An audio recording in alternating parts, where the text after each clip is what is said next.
fuck, today is going to be hard.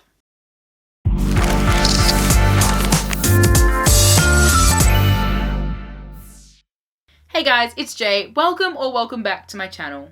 If you're a current subscriber, welcome back. Thank you for your support. If you're a new subscriber or you haven't subscribed at all, make sure to hit the like on this video and also hit the subscribe button and notification bell located next to it so that you can be updated at the end of every week when I upload my videos.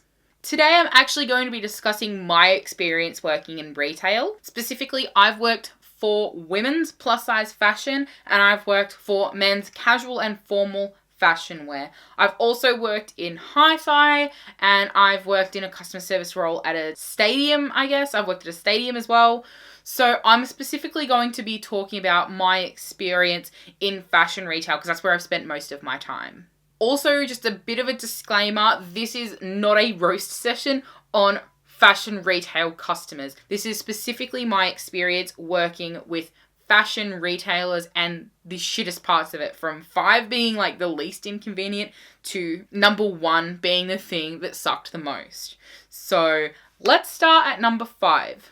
Okay, what I've put as number 5 is something that customers don't really see, but it's stock take. Stock take, if you're unfamiliar, is when you do a massive count of everything that's on the floor and in storage of what you guys actually are meant to have, and you update your numbers and find out how much has been stolen or gone missing or is damaged, all of that.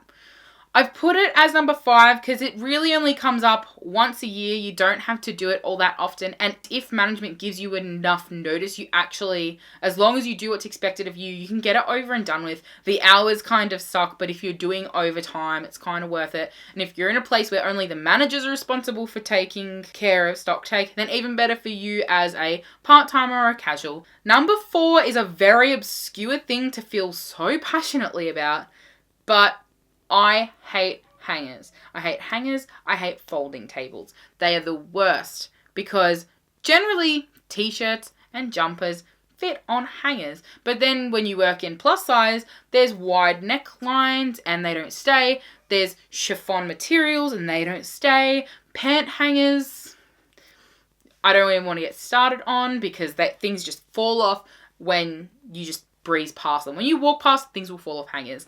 And the amount of time spent every week is unbelievable. Just replacing things and putting things on your hangers.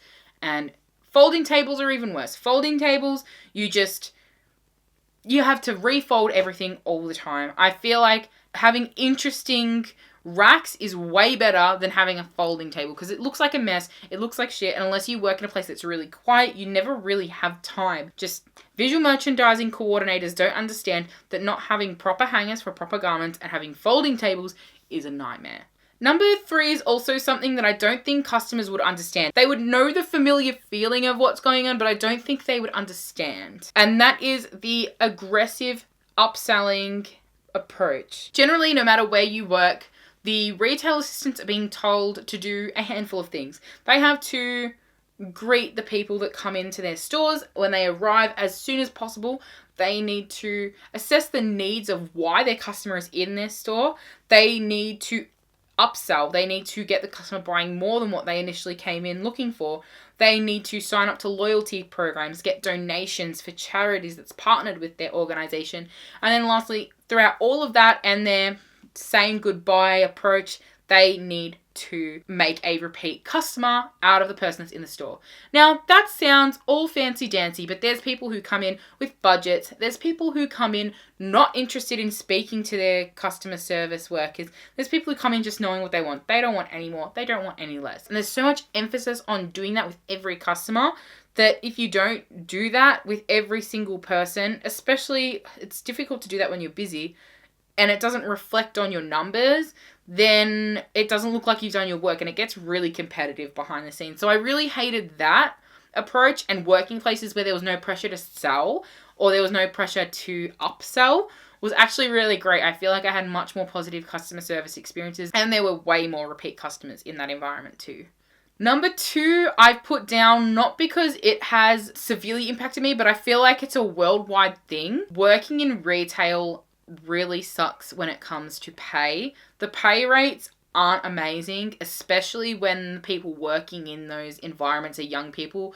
Here in Australia, you get paid at an award rate, so it's your minimum wage, and minimum wage is really low while you're young. I know that in different areas, like there's commissions, and in different countries there's tips, but we don't really have that here, like unless you work for a really high-end brand where they're probably paying you a proper rate anyway. You're not going to get those commission opportunities. You only get $5 or $10 back when you get a sale that's really massive, and you don't really get tips here. You're pretty much told that if you get offered a tip to refuse it. So I feel like there's people who are a lot more motivated about the pay. I just thought I'd chuck that in there because I think universally the financial stress and the low pays in retail is something everyone can feel. And then last, but certainly not least, the thing I feel most passionate, that pissed me off and caused so much trouble and annoyed me in every fashion retail role I was in, is the return policy. If you've ever gone to a store and bought clothes, you know that lingerie like bras and undies and socks can't be returned. Swimwear can't be returned. Sale items can't be returned. And being in the unique position where you can't change those things and you have to tell customers that they can't get their money back. If I had to count the amount of time I spent arguing with customers over a return policy, only for them to call customer service and for customer service to call us and say, hey, just do what they want, it'd be an unbelievable number. And the thing is this infuriates me as a worker in that role because of the situation I'm in, and also how pointless it is working for brands that had a refund policy of literally any time. You can bring it back and exchange at any time. You can't get your money back, but you can get something else for sure. And you don't have to do it within 30 days or 15 days or 7 days. Those places are where I saw customers come back repeatedly. When you tell people after 7 days or 30 days, you can't get your money back, you don't see those people again. And you get yelled at and you get crapped on by people only to be allowed to do what they want in the end. It's just so dumb. So return policies literally infuriate me. Alrighty guys, those are all the reasons I have for why I found that retail sucked. Have you worked in retail before? Have you had a positive or a negative shopping experience recently?